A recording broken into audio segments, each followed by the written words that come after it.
আসসালামু আলাইকুম। নিঃসন্দেহে দেশের বিভিন্ন অনাকাঙ্ক্ষিত এবং উত্তেজনাকর পরিস্থিতিতে সেনাবাহিনী যথেষ্ট ধৈর্যের পরিচয় দিচ্ছে। এমনকি এই বাহিনীর প্রতি বিভিন্ন মহল থেকে যে মারমুখী আচরণ, সেখানেও তারা যথেষ্ট সহনশীলতার পরিচয় দিচ্ছে। কিন্তু তাদের এই ধৈর্য নিয়ে মানুষের মধ্যে এরই মধ্যে নানান ধরনের প্রশ্নের সৃষ্টি হয়েছে।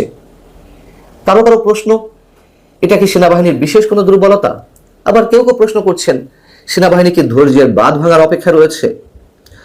সবশেষ গত রবিবার জাতীয় প্রেস ক্লাবের সামনে যে ভয়ঙ্কর একটি উত্তেজনাকর পরিস্থিতির সৃষ্টি হলো, আওয়ামী লীগ সরকারের 15.5 বছরের সশস্ত্র বাহিনীর বিভিন্ন সদস্যকে বিভিন্ন অভিযোগ প্রমাণিত হওয়ার ভিত্তিতে যে তাদেরকে চাকরি থেকে বাদ দেওয়া হলো বা বাধ্যতামূলক অবসরে পাঠানো হলো, তাদের সমন্বয়ে আমরা একটি কথিত আন্দোলন দেখতে পেলাম।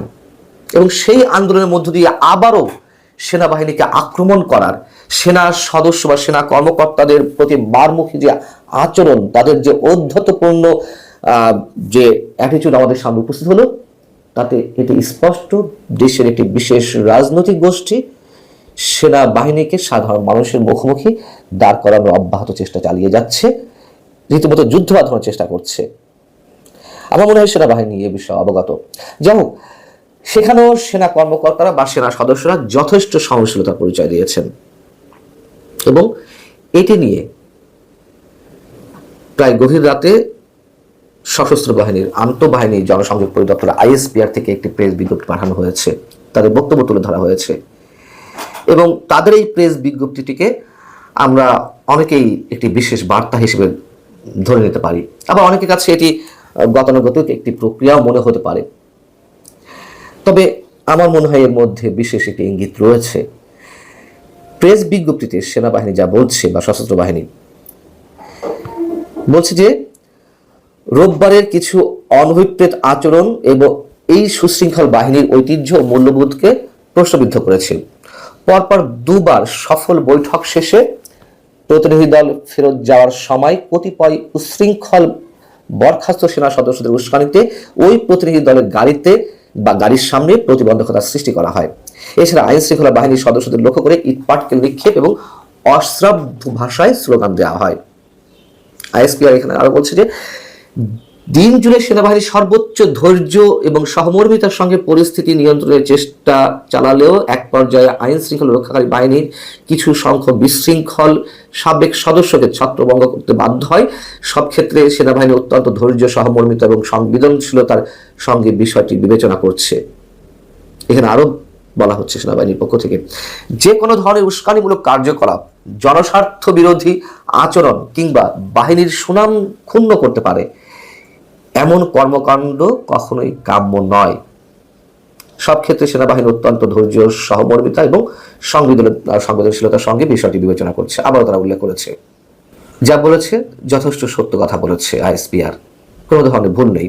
সেনাবাহিনীর প্রতিনিধি দল বাধার মুখে পড়েছিল কিংবা হয়তো আক্রমণের শিকার হতে যাচ্ছিল, তারপরে সহনশীলতার পরিচয় দিয়েছে, সেটা আমরা নিজেরাও দেখেছি।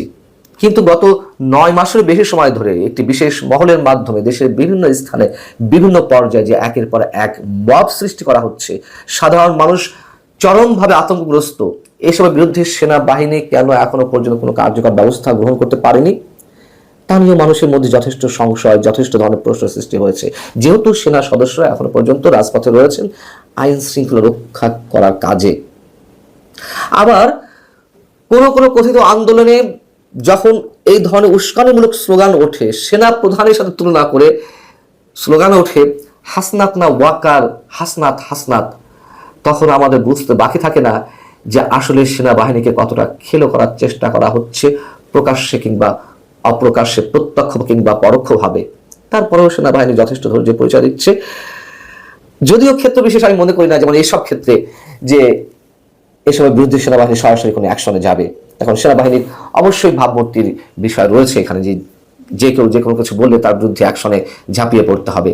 কিন্তু সার্বিকভাবে এটা সত্য কথা, সেনাবাহিনীর কোনো কোনো ক্ষেত্রে যে আচরণ বা যে অবস্থান, সেটি নিয়ে মানুষের মধ্যে নানান ধরনের সংশয়ের সৃষ্টি হয়েছে। এতে করে মানুষ একদিকে যেমন আতঙ্কগ্রস্ত, অন্যদিকে প্রচণ্ডভাবে হতাশাগ্রস্ত। একটি বক্তব্য দিয়ে শেষ করতে চাই।